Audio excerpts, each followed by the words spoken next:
Hi, good morning. So great to be with you today. I'm happy to be here.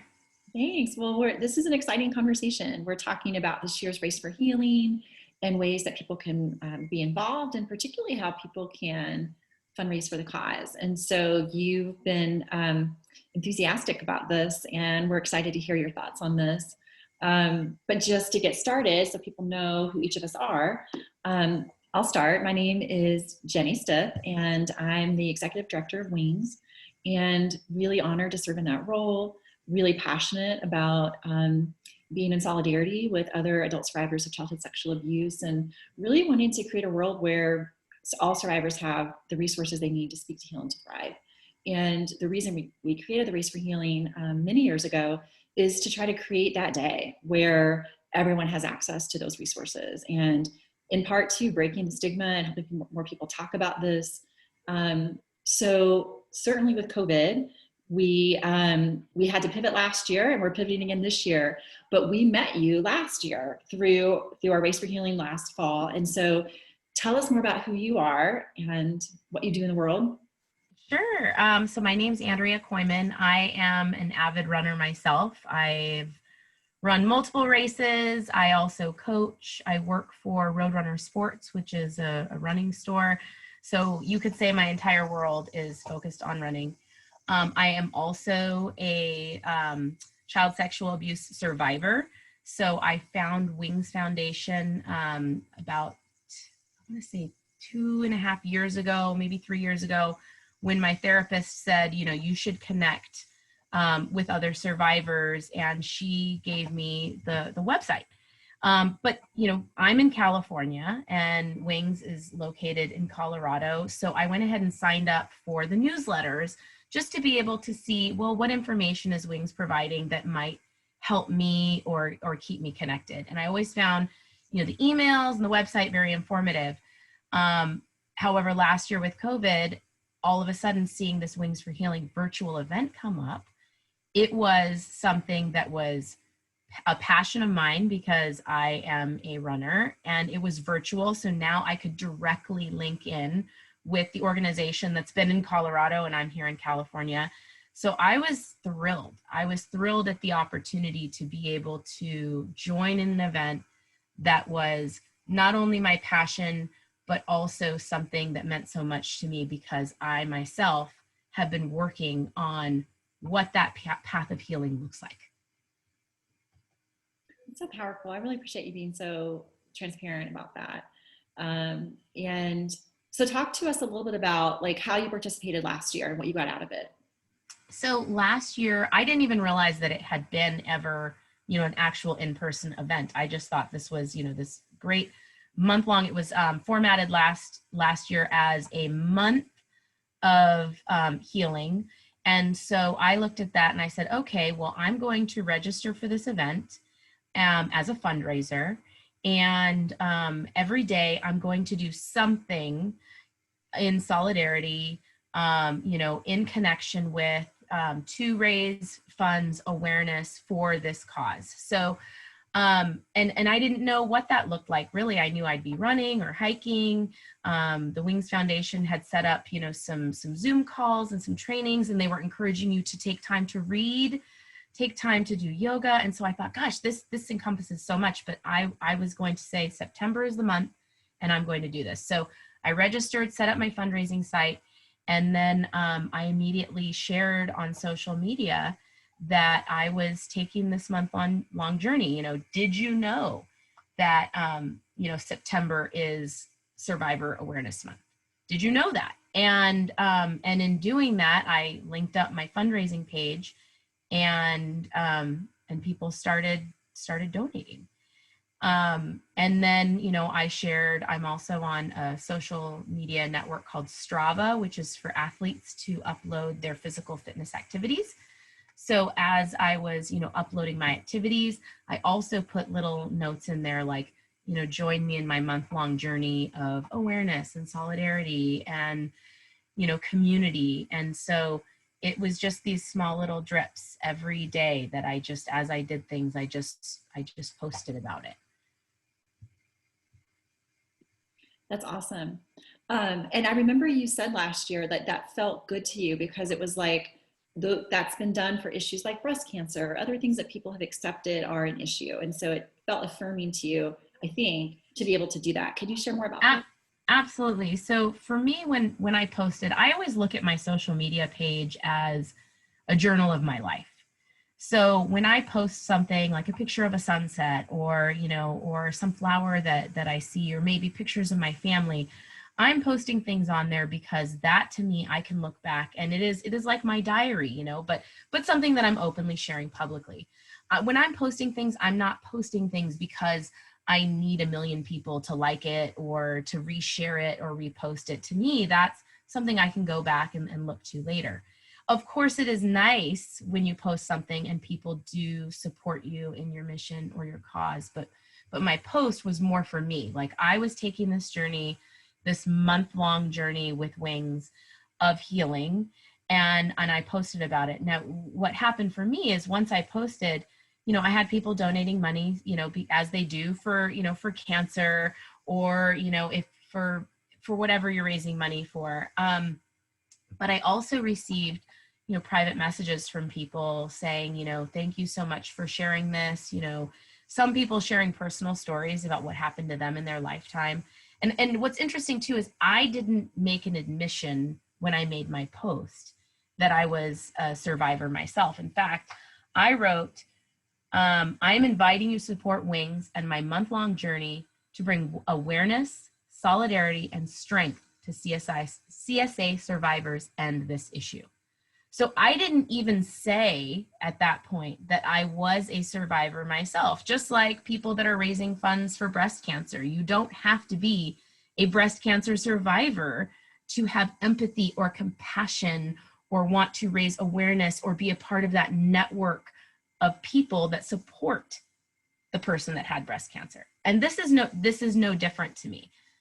But I do happen to be a survivor. So when people shared those stories with me, I then had a choice to either reply back and share my story with them, as they were being very raw with me, or, just, which I was, and then as the month continued and, and people were making donations and sharing stories both publicly and privately with me, I felt more comfortable to even share more. I shared some of my poetry that I had written about, my experiences as a child. Poetry I had written when I was like 13 years old. I shared some of those things. And so, for me, this journey was not just about what would have been a 5K or what would have been, it was truly a month of healing. And that month of healing for me, in turn, led to some healing for others as well. And maybe even people that never even reached back out to me. You don't know who you're inspiring or who you're reaching when you put things out there. Some people aren't ready to share their story. Some people are still sitting in the wings, waiting for that moment to connect with someone. And maybe this year, in my second year, maybe there's someone that saw my journey last year that now they see me again, year two, posting about it because I've already signed up and created my my fundraising page. So I'm looking forward to, a very active September. But, I just encourage anybody, whether you are a survivor yourself or someone, because just like cancer, we all know a survivor. We just might not know that they are a survivor because there's a shame that we hold in that we don't want to share it, right? So I just encourage you to join the race, and create the journey to be what you think your healing is going to look like. So appreciate you covering all of that ground because I think it's so inspiring to hear, how you're navigating that and how you chose to engage and the impact you had on others and the impact they then had on you. And just that was the intention last year. We're really trying to help people understand that there is a resiliency that's built in being people who hold this information consciously, who talk about it, who acknowledge it. Because one of the biggest problems for adult survivors is people haven't been willing to do that. And so Right. left to struggle alone and to suffer alone. And it's not good for us, and it's not good for anyone. So really, the reason we created the Race for Healing, we were emulating Komen with creating the Race for the Cure. Yes. Yes. It was a time that people couldn't talk about breast cancer, and so therefore women were dying, and that wasn't okay. And so they created the Race for the Cure. And so we were just emulating that to say, well, more people need to understand that there is a healing journey from childhood sexual abuse, and we want to usher in that day with a sense of urgency. So hence the Race for Healing. And you're right, we opened that up. We had been offering it prior as an in-person event in Colorado. That's where we're located and where we've been all these years. But with COVID, that was the opportunity to say, hey, let's open that up. Let's make it virtual. And, you know, it was really dark last fall, where, you know, it's still uncertain times. I don't mean to make light of that. It really Right. is. But we had created a lot of virtual offerings, and we did really want to encourage people to track their minutes, and they could do yoga or mindfulness activities. And so I'm glad that people really did take that seriously and engage. And it, you know, could have been jogging or walking a 5K, but it could have been these other things too. And we certainly want to carry that into this year as well. We're not using that same platform. We're not doing the time tracking the way we did last year. A lot of folks did like that. But just a little point of like, what has Wings been up to since the last year, and why we would love to have people participate from many other places, because we are trying to build capacity as an organization to continue serving survivors. Well, not continue, like we do receive calls from survivors, and we try to find referrals for them and wherever they are. But in terms of some of our specific programming, including our support groups, we are actively trying to build capacity to scale those so that those can be offered in other places. And so support from everywhere helps us do that. I mean, we really want to be in so many more places than we are. And so, so anyway, we've got a lot happening behind the scenes. It's been happening this whole time during COVID. But because of that, we just simplified things this year. I mean, we're doing the theme for the race is, you know, run your race your way.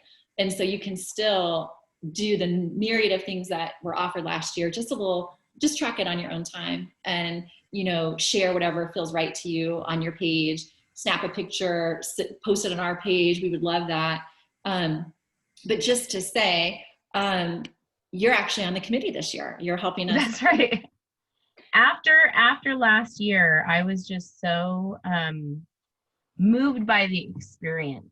And so as a runner, I run multiple races, in-person races. And let me tell you, I don't like virtual races. I want to be in a crowd of people.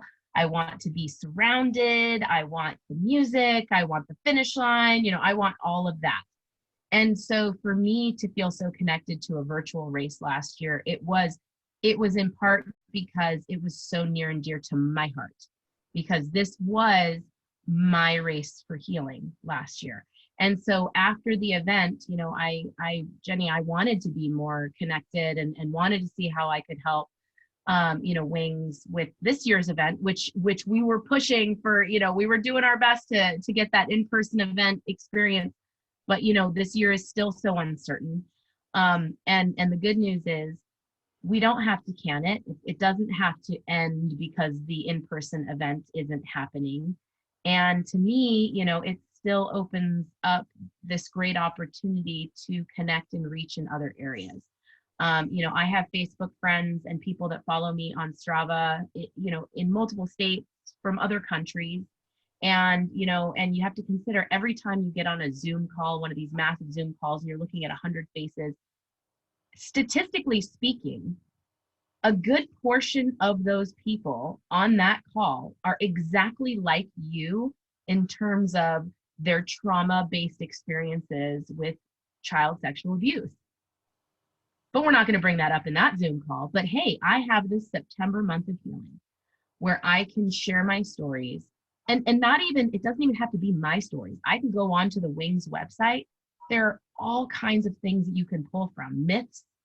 You know, hey, did you know September is the Child Sexual Abuse Awareness Month? Did you know that?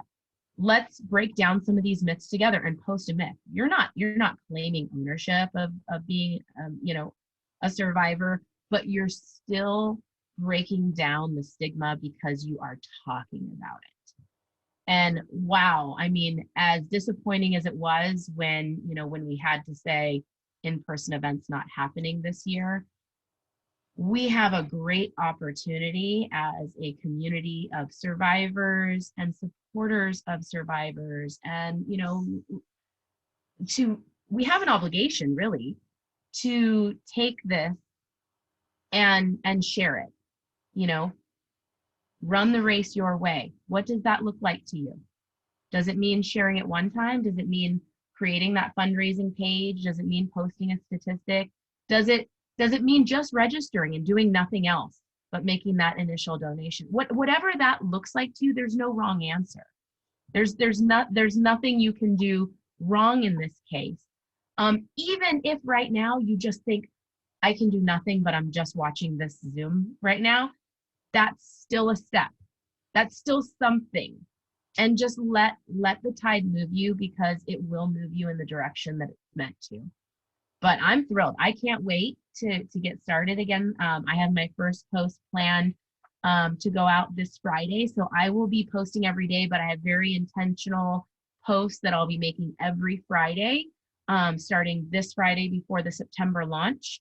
And Jenny, I think that you guys will be helping others with those posts. So if you want to talk about that. Yeah, well, a couple things that you said that I want to echo. One, yes, you said like if all you can do is watch this video, if that's like enough to take in. I love that you said that, because certainly the Race for Healing is all about being of service to survivors first and foremost. Absolutely letting them know there is a healing journey, like connecting with that information and helping to break stigma and helping survivors know they're not alone. And so if just watching this is like inspires them to reach out and call us and ask for a referral in their area for service provision, like that would be awesome. And if folks are, or like you said, just signing up to be part of the race and to feel that out, how does that feel to be part of a movement where other people are actively engaged in their healing? That's first and foremost. If then you feel like, you know what, I do want to be a little more public. I do want to support the issue, either as a survivor or, like you said, more anonymously, of just, this is the cause I care about. Part of what I think you were offering and what we said yes to is like, how could somebody do that? Because I do think for my own journey, it was a huge step for me to leave my prior life in healthcare, to go back to school, to step towards this issue, to step into the role as executive director of Wings. Quite honestly, those were not easy steps, because what would people think of me that I was associated with this cause? And it's interesting to talk about it, because I don't feel that way anymore, but this is 8 years later. But just to name, part of what we're trying to do is help people see this is a cause. This is a cause worthy of support, worthy of investment. It actually needs so much more to be able to reach survivors. You know, it really isn't fair that the stigma exists and that the services haven't been more readily available. It's a hard thing to heal from. But when you don't have the support you need, it's so much harder. And so the reason that we're inviting people to donate is the funds are certainly needed to create the change that survivors need and the services they need. So what we wanted to do is like help people understand how they can do that. Let's make it easier. If it feels hard to conceptualize how someone might do that, you've been doing it. So this is actually my fundraising page. This cover photo was provided by the Wings Race for Healing. So that's automatically on there. Here it says Andrea Koyman's page, and you can change the wording, but this is the wording that they had in there.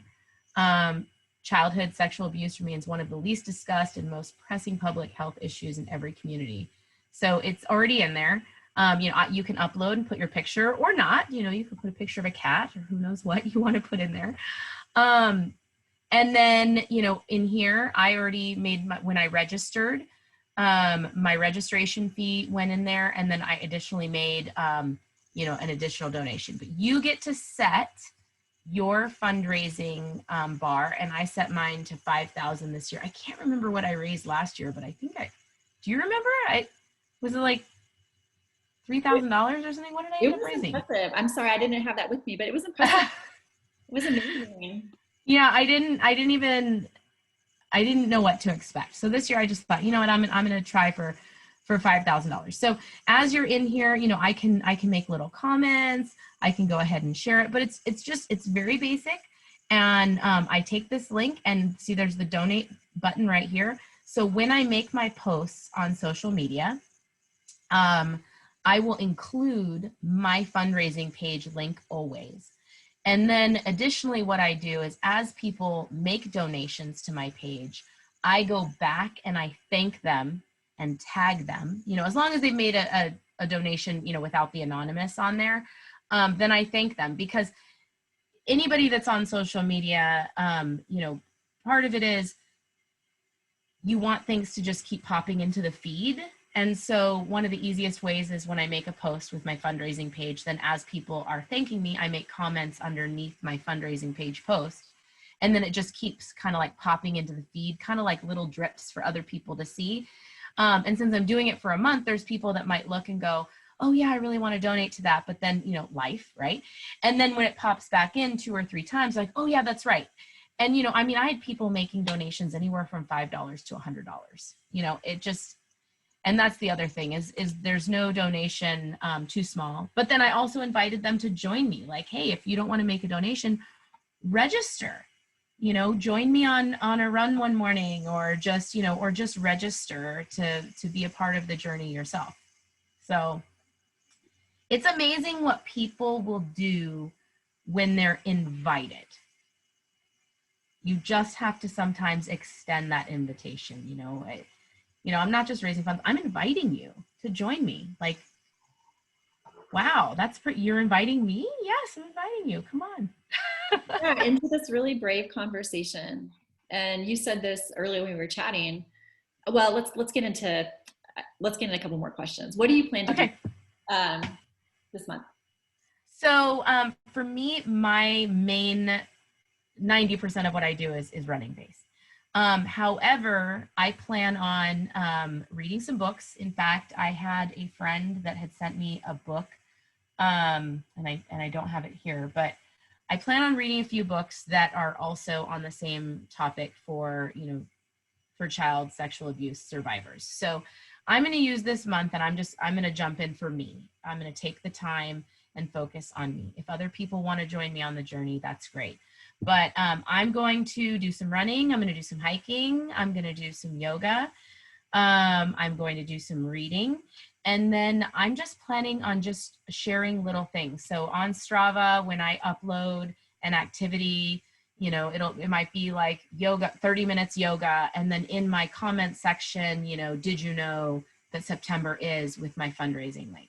You know, same thing. I'll post a picture of the book that I'm reading, you know, currently on the reading list, you know, this, did you know this month is, you know, whatever the case may be. And then I plan on, so the weekend that the race was supposed to happen in person was September 25th. So I plan on that weekend, either, I'm not sure if it'll be Saturday or Sunday. It just kind of depends when I can get the most people together. I plan on getting some people together and, you know, and doing some kind of some group hike or something. And then, you know, possibly taking some pictures with some signs and, you know, and things like that. So, you know, whatever the hashtags are that are shared that you guys would like us to, you know, consistently post out there. And, you know, that's the other part, because I am going to be putting things on social media. You know, if you are somebody that's on Instagram or Twitter, or and you know how to do hashtag searches, that's another way to connect in with other people. Maybe when you're posting things, you know, your direct network isn't commenting on the things that you're posting, right? So if you want to feel more connected to other people that are on the same journey, you can do a hashtag search based on the hashtags that Wings provides to us, and find those other people that are on social media that are also taking this journey together, and start following them. And then we can comment back and forth with each other, because remember, you know, this is also about finding your people, right? And you kind of don't know who your people are sometimes until you put that out there, like, you know, oh, I'm wearing a blue shirt, oh, blue is my favorite color, you're my people now, you know. So it's as simple as doing a hashtag search, and you know, I'll be you know, on the Wings Facebook page, you know, making comments and as Wings is posting things throughout the month. So if you are watching this and, you know, you feel like you'd like to follow me or friend me on Facebook and Instagram, you know, I would love to follow you back and share in this journey with you, you know, in the month of September and beyond that, you know, whatever, wherever that takes us. But, you know, it is about finding that network and as you feel comfortable doing.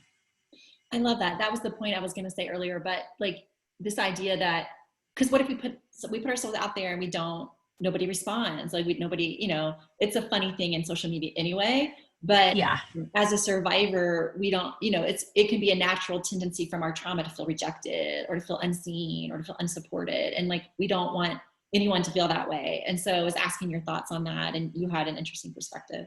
Yeah. So, I mean, as I said earlier, when I post things, for me, I'm posting things that are important to me, that might be something that I might want to go look back at later. So, you know, if it helps somebody, great.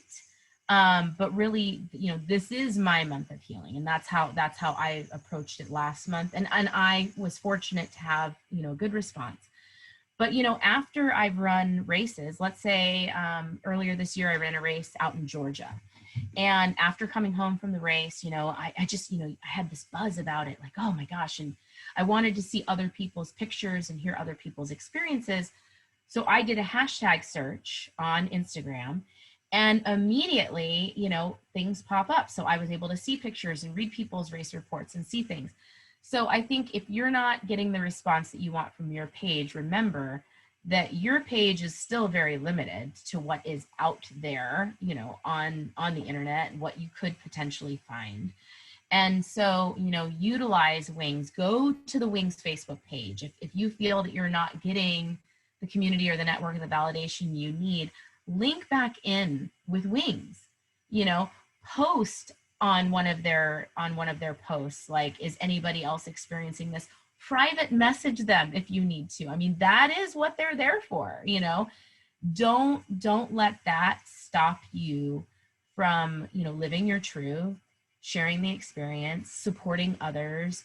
And like I said before, you don't know, by being vulnerable, who else is sitting there just waiting for that post, even if they say nothing. Because remember, there have been posts you've read before that greatly inspired you or helped you that maybe you didn't hit the like button on. You know, I mean, I love that. I love that. That was what you said earlier too, is like, you don't know who you're inspiring. You really don't. You don't. You don't. Just by living our authentic truth, it's amazing who we're reaching, and we don't even know. You might not know it till years later, or maybe never at all. But that's okay, because there is something very healing about just also being honest about who you are. And when I say honest about who you are, I'm not pressuring or pushing anybody that's a survivor to speak out until they truly feel ready. But as a supporter, I mean, gosh, if you have a friend or loved one or family member that you know has been affected by this, and you've watched their struggle, and your voice can speak so loudly and so many volumes beyond what they might feel comfortable with, you know, this is your moment, supporters, to truly be that beacon. You know, speak out, because you don't have that same feeling of shame that maybe us survivors are carrying. So talk about it. Make it easier for those that are harboring that fear to talk about. I'm so glad you said that, Andrea. And two things on that.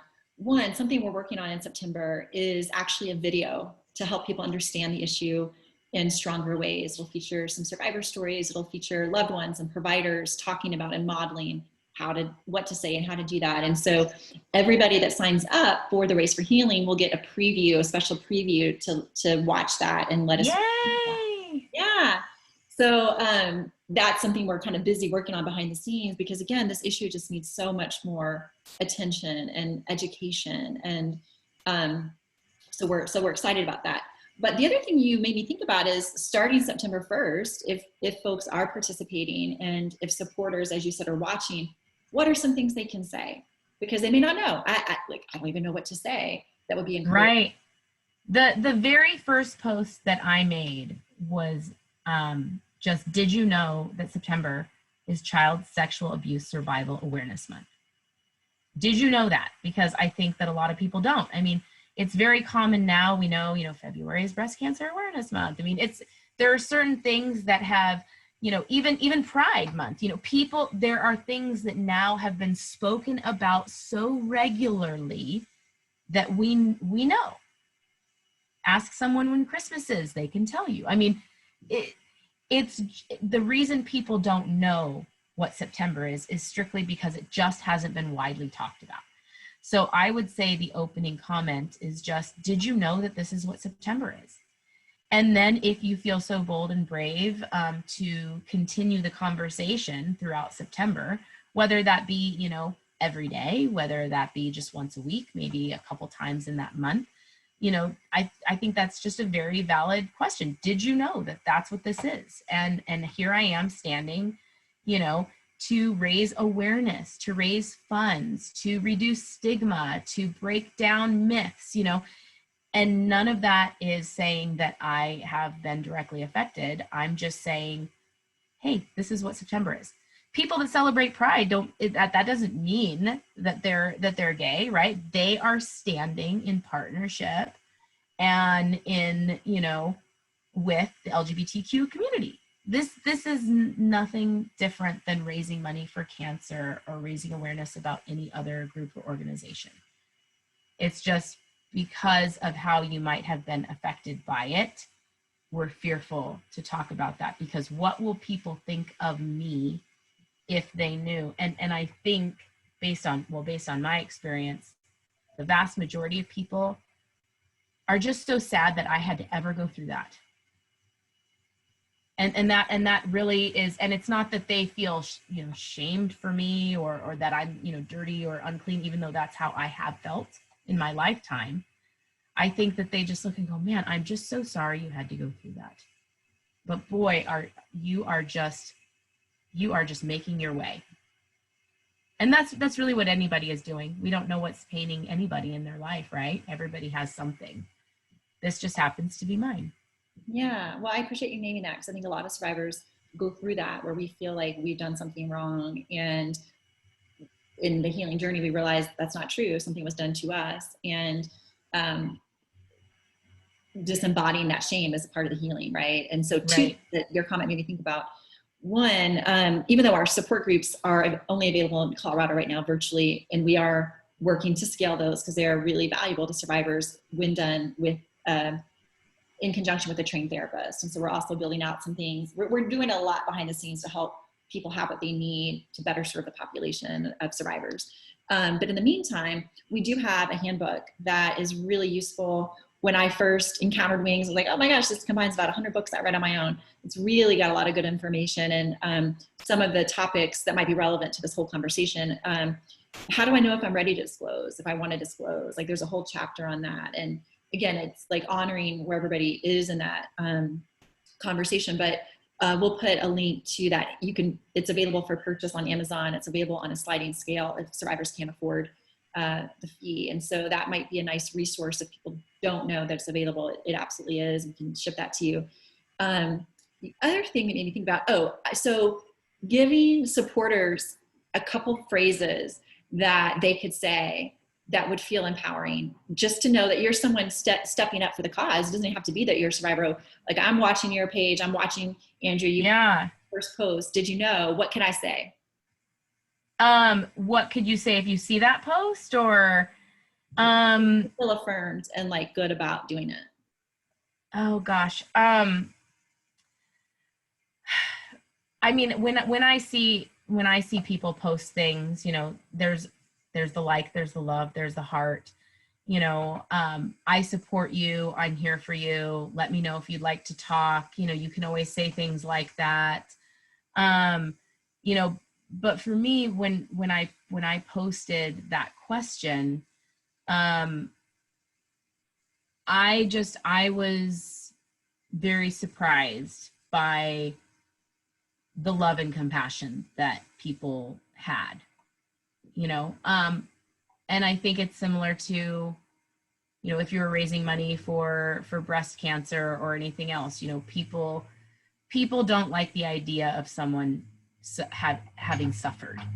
And so, you know, just know that you don't have to be, you know, suffering alone. And, you know, as I said before, if you're not getting the response that you, hopefully when you post something, you decide to post it for you and not for anybody else. But if you do find yourself falling into that, you know, social media, you know, um, hole where you're like, oh my gosh, nobody's responding or nobody's sending anything, just link yourself back in with the Wings Foundation and, you know, either do hashtag searches so you can find other people that are doing it, or, you know,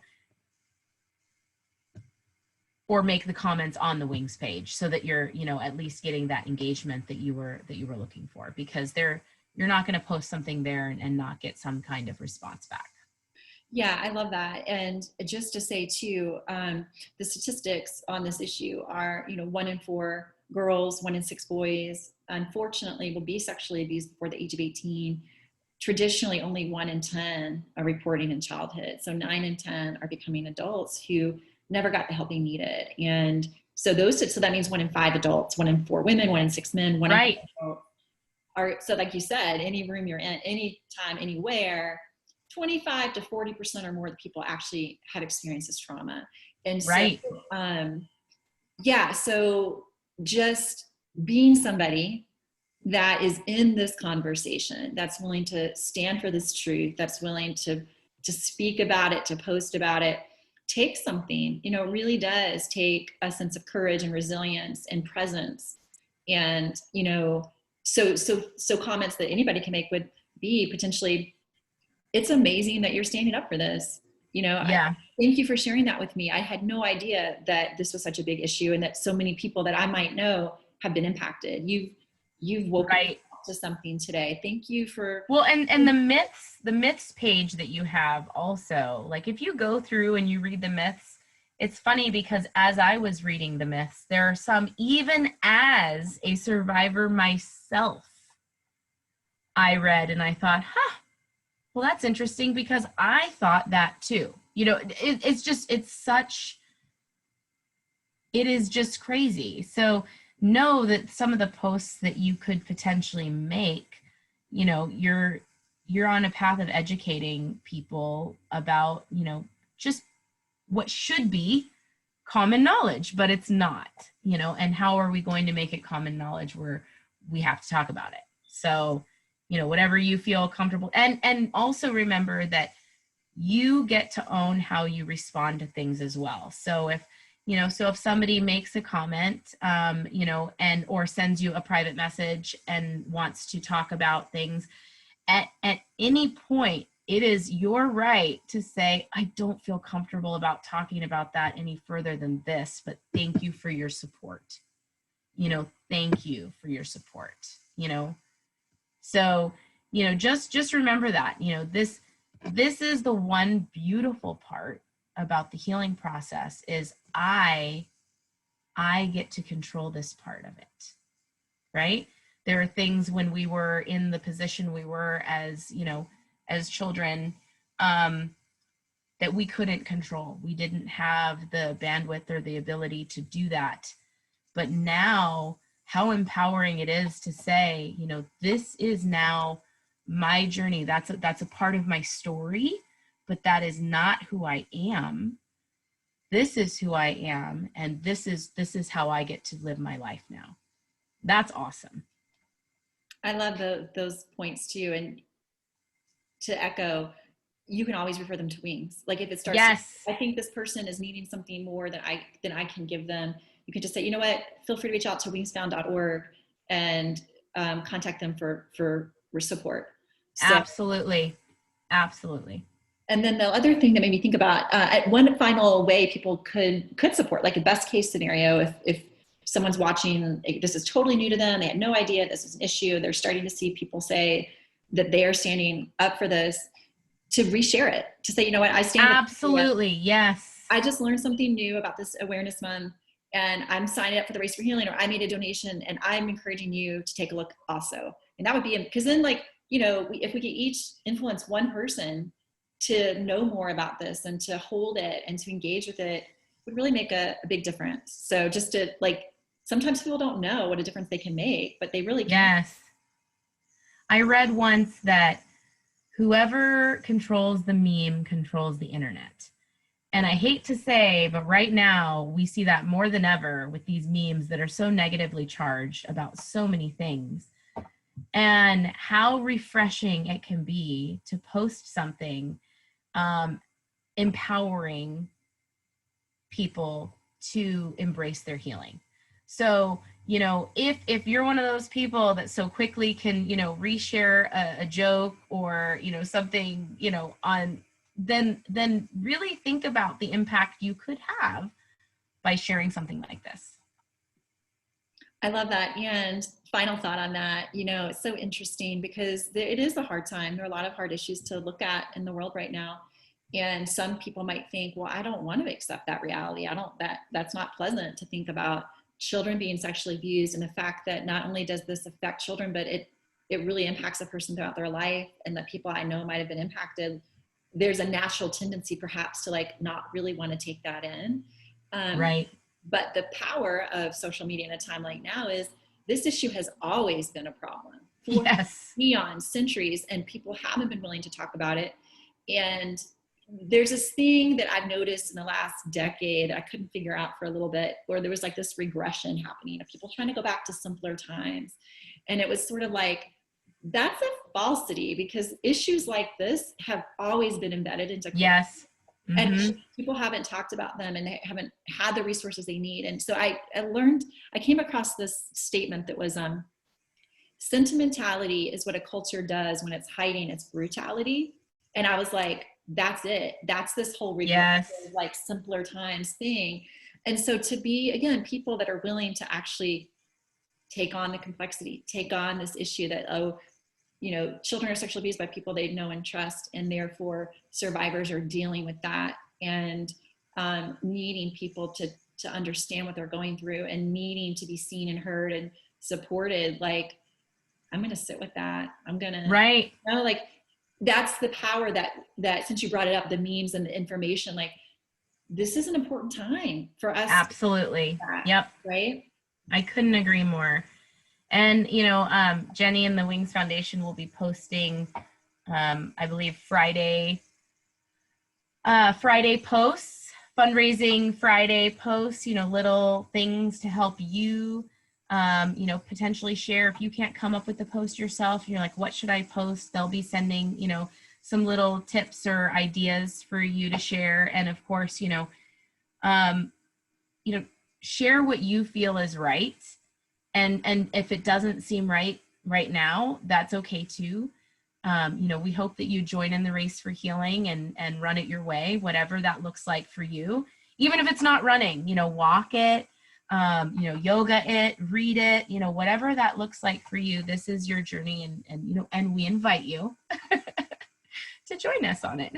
I love that, Andrea. If I can share, you shared last year, you went, because you are in California, like to the beach and sat in the sand and thought about just being in solidarity with folks, I think. And I just thought, I did. What a beautiful thing to do. Yes. Well, because there were different times, I think we were tracking minutes, and part of it was either meditation minutes. And so I really took that to heart. I took time, and, you know, in such a busy life, even with COVID and how for a while it felt like things were slowed down, you know, in the age of, you know, computers and phones and constantly being connected, it was really nice to have those moments where I said, this is 30 minutes of my time that the phone is, you know, going on silent.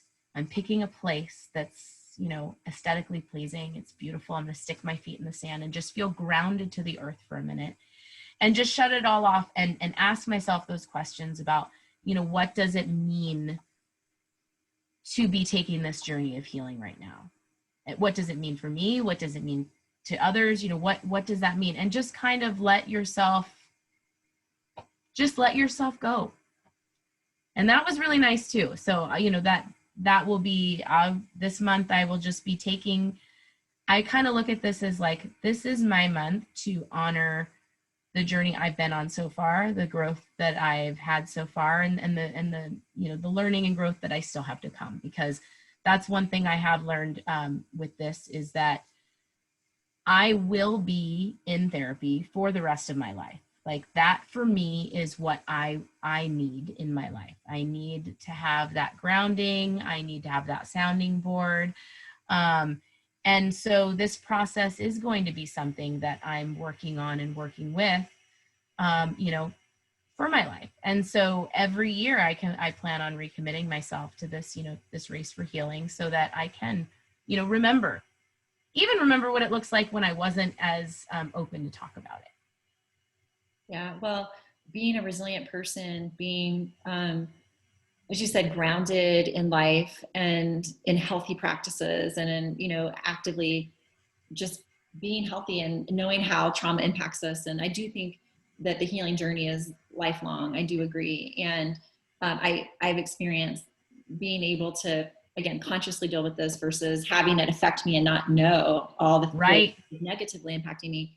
It's a big value, I think, in stepping through that. So truly appreciate all that you've offered today. Yay. And just who you are in the world, how you're navigating this yourself, that you're willing to share with others. Thank you for being part of all Yeah, this. thank you for having me on. And for anybody that's watching, I look forward to seeing you, online. I'll be watching for some hashtags, and wishing you all the best in your race for healing.